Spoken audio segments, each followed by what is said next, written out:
Topic that I'm going to discuss is the power of observation and the power of detailing, both in terms of written communication and verbal communication and non-verbal communication as well. Because number one, the importance of observation is very much important. Once you become a better observer, you are able to understand your surroundings better, you are able to understand situations better, and you are able to understand people better. So how do you do it? You do it by observing. You do it by observing. Don't just look. Notice. Notice the moon coming out of the clouds. Notice the dog barking in the streets. Notice the different hues, the sights, the sounds, and keep your ears open, keep your eyes open. It is not important to keep your eyes and ears open. It is important to keep your eyes and ears open. That is the most important thing. Now, observation is part A. The next one is detailing. If you read a good book by a good author, you will find that there is a lot of detailing that comes into place.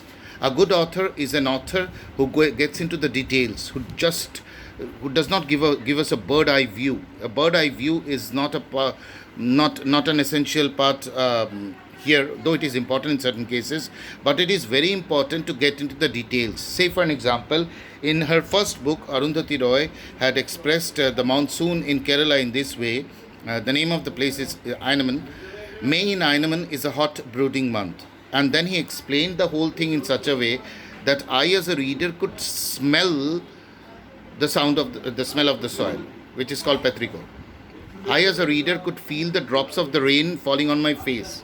I, as a reader, could feel the moist surroundings of Kerala and relate it to the moist surroundings in the eastern part of India, especially the state that I live in, that is Bengal. So that is the most important thing, that the detailing part makes you a better communicator. Now, how does it make it? How does it? So how does it make you a better communicator in terms of written communication? It makes you, definitely, because when you write, in that case, you will know how to go into the detailing part. It also makes you understand that how you can limit, shrink the ideas that you're giving, the words that you're using, and you will be able to use the perfect number of words or the near perfect number of words and the near perfect number of ideas that are used for particular questions, answering particular questions. So the long questions will have particular ideas that are needed accordingly to the marks that are assigned, and the shorter ones in the same way. So detailing is very much important, and the other thing that is important, as I have said, is observation.